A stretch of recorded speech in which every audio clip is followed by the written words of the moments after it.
Olá, eu sou Ângelo, professor de Biologia, e quero falar com você hoje a respeito do filo porífera, que são os poríferos, mais conhecidos como esponjas.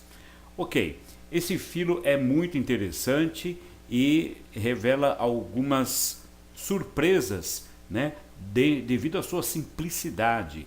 Então, é um tipo de animal que não parece de verdade um animal, porque você não encontra nele algumas características que você sempre espera encontrar em algum tipo de animal. Porém, como ele é muito antigo, ele funciona de uma forma bem simples ao filtrar água, geralmente salgada, para poder recolher os seus nutrientes. Como você pode ver pela imagem inicial, existem diversas formas e cores, tá? Desde aquela que está ao seu lado esquerdo, que é uma forma mais enrijecida, mais dura de esponja, né? Até uma forma mais macia, que é o que você tem do seu lado direito, onde fica clara a presença de vários buracos no corpo deste animal. Daí o nome porífera, que vem do fato desses animais apresentarem uma quantidade grande de poros. Isso tem a ver com sua forma de nutrição. Então vamos seguir com algumas características importantes. Bom, aqui você vê uma esponja vista em perfil e corte. E aí você observa que no espaço do meio do corpo dela existe um átrio, né, que é um espaço vazio. E as células que estão voltadas para dentro, essas de cor rosada, apresentam alguns flagelos, como se fossem pelos. Isso tem uma função muito importante na dinâmica da vida desse animal. Mas eu quero destacar então algumas células com as suas devidas funções, tá? Então vamos começar por essa aqui, que é o chamado pinacócito. São células achatadas que revestem a parte externa das esponjas como uma espécie de epiderme, né? Uma camada de revestimento que isola esse animal das agressões que vêm do meio ambiente. Esta célula chama-se coanócito. Ela tem um flagelo. É ela que nós estamos vendo em grande quantidade do lado de dentro da esponja. Pois bem, isso tudo tem uma razão. São células flageladas, dotadas de uma expansão membranosa em forma de um colarinho, né? Que revestem o átrio da esponja. Né? Como vocês podem ver, o conjunto delas deixa o átrio com aspecto meio peludo. Né? É o movimento desses flagelos, dos coanócitos, que cria a corrente que faz a água circular dentro daquele átrio, porque a dinâmica da alimentação desse animal é fazer com que a água entre pelos poros, porque ele é um animal fixo, ele não se locomove, a água entra por poros e depois essa água é, de certo modo, coada dentro desses coanócitos e depois expulsa para o lado de cima, como se fosse uma chaminé. O lado de cima é o que a gente chama de átrio. Então, repara bem, para que a água entre pelos poros e saia por cima pelo átrio, é preciso criar uma corrente coordenada de água. E quem cria essa corrente é o batimento dos flagelos em conjunto, ok? Então, ela faz esse movimento e assim acaba trazendo as partículas nutritivas e até mesmo o oxigênio para dentro da esponja. E aí esses flagelinhos ficam repletos de pequenas partículas que são depois compartilhadas entre as células. Essa célula é o amebócito, tá? O amebócito fica no meio da parede das células. Então, na verdade, ele não fica fixo, né? Ele é livre, né? Uma célula livre, está presente na substância intermediária, né? No meio da parede, que é uma substância gelatinosa, tá? Localizada entre as camadas de pinacócito e coanócito, né? Entre o pinacócito que está do lado de fora e o coanócito que está do lado de dentro. Então, o recheio dessa parede tem essas células chamadas de amebócitos, tá? Os amebócitos originam todos os tipos de células das esponjas, sendo responsáveis por seu crescimento e capacidade de regeneração. Então, nos faz lembrar um pouco as células tronco, né? Que podem se transformar em outras células e desempenhar várias funções. Então, é uma célula estratégica do corpo das esponjas. E aí, do lado direito, vocês estão vendo duas formas de espícula. A espícula é uma estrutura de, vamos dizer assim, formato, né, e resistência do corpo da esponja, ou seja, uma espécie de esqueleto. Só que é um esqueleto formado por diversos caquinhos menores, que podem ser de calcário, podem ser de sílica, e estão no recheio do corpo dela, do recheio da parede do corpo da esponja, né? Assim como o amebócito, tá bom? Então, esses animais, com essas características e estas células especiais, sem contar, é claro, o próprio porócito, né, que é uma célula que forma o buraco, né, o poro por onde entra a água, né? Esses animais são filtradores, com uma organização corporal bem simples, então por isso a gente logo deduz que ela é primitiva, né? A simetria dele é radial, ou seja, de vários raios, de várias posições que você olhar, há sempre uma repetição. E às vezes até não tem uma simetria, né? Uma simetria bem definida, ou seja, é sem simetria, né? Eles não apresentam órgãos e nem apresentam sistemas, tá? Então isso aí é uma célula bastante, um corpo bastante simples desse tipo de animal. Vamos adiante? Onde vivem as esponjas? Onde é o habitat delas? Pois bem, os poríferos, né, que são as esponjas, eles são todos aquáticos, né? A maioria vive no mar, algumas espécies de água doce. Mas para viver bem, ela precisa estar sobre um lugar seguro e resistente, ou seja, rochas, né? Madeiras submersas, até mesmo barcos, né? Submersos, né? No litoral, né? De preferência, ele está sempre perto das áreas mais rasas, né?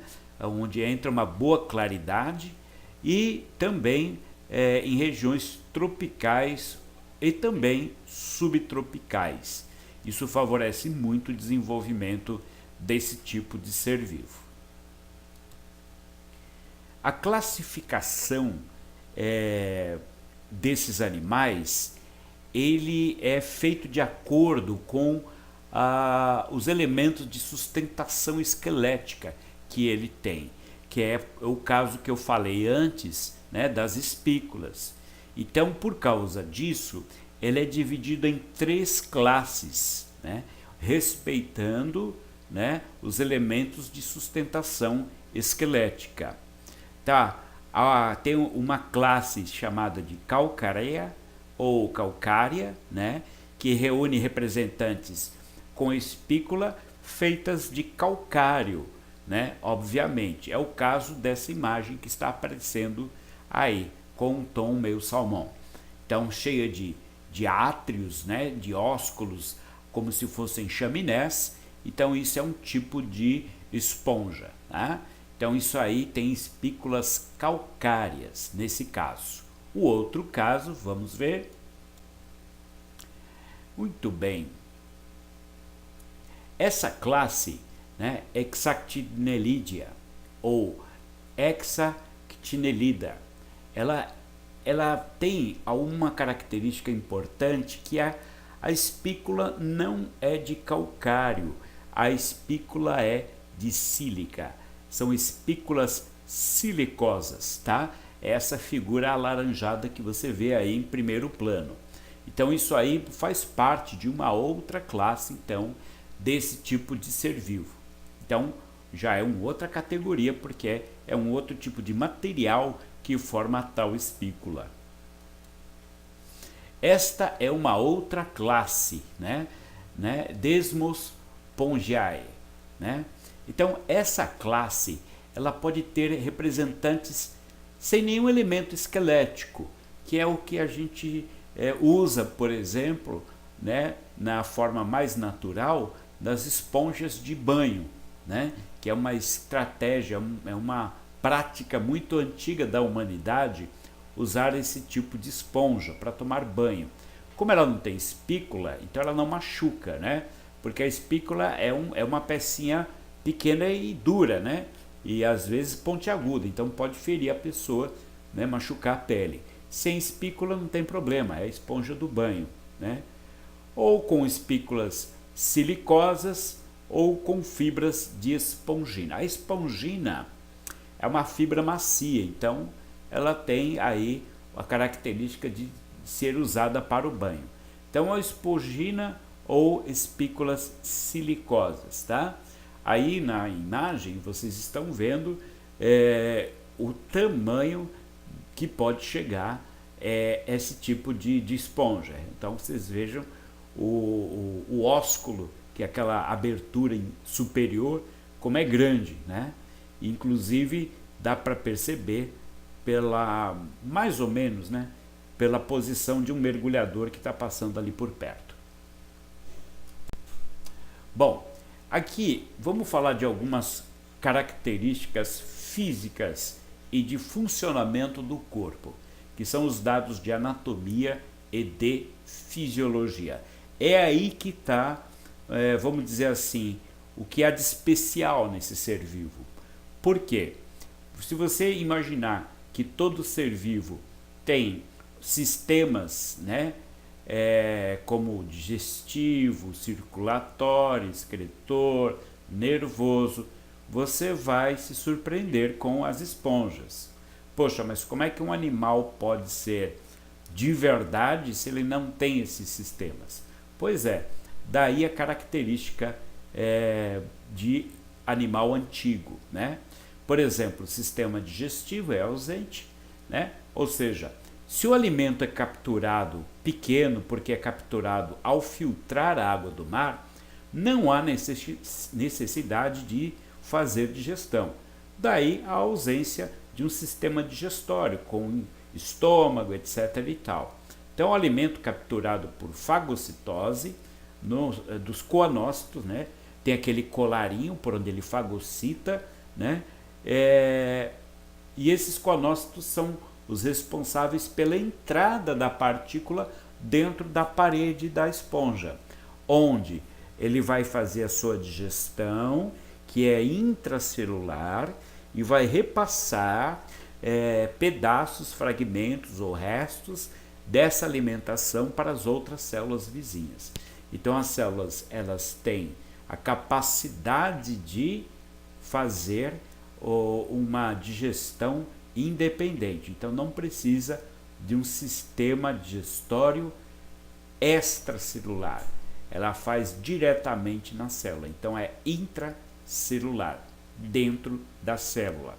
O sistema circulatório também não existe, porque uma das funções do sistema circulatório é levar nutriente. Pois bem, ela já filtra alimento pequeno o suficiente com a digestão intracelular, não precisa levar alimento para lugar nenhum. Fica tudo distribuído dentro do átrio. Outra coisa, o sistema circulatório às vezes serve para levar gases respiratórios. Também não precisa. Por quê? Porque justamente esses gases respiratórios, eles fazem difusão de célula a célula, né? Através dos espaços que existem entre elas. Então é isso. Não precisa desse tipo de sistema circulatório. Assim também, obviamente, não precisa do respiratório, tá? Porque as trocas gasosas também são feitas por difusão, passagem célula a célula através da diferença de pressão. O sistema excretor também não existe, tá? Porque cada célula come por conta própria, respira por conta própria e, obviamente, excreta por conta própria. Lançam por difusão seus resíduos para a água circundante. E essa água, se for dentro do átrio, vai tudo ser empurrado para fora através do ósculo. E outra, que é o sistema nervoso sensorial, são dois compartimentos, dois departamentos diferentes, porém interligados, também não existe, tá?